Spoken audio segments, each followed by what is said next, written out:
What's up mga idol? Nasa Agua Grande kami. Sobrang ganda dito mga idol. Ayan o. Sa mga naghahanap ng ano dyan guys, pagpipiknikan, pwede nyong bisitahin ang Agua Grande. Sobrang ganda niya no. Sobrang lamig ng tubig dyan guys. Ayan o. Weekdays kasi kaya walang tao.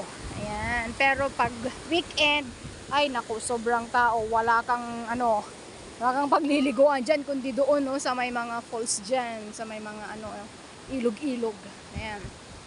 Inaayos kasi doon kaya ayan kaya mag-ingat lang kung pagpunta nyo dito mga idol, kasi medyo may mga madudulas na part na bato, kaya mag-ingat lang po kayo. Ayan sobrang ganda Tran. Wow, ang ganda ayan. Yun kasi yung ginagawa nilang mga idol, mga daan. Ayan hagdan, mga pwede naman kayong magtampisaw dyan diba? Ang linaw ng tubig ang linis din. Tran. Saan?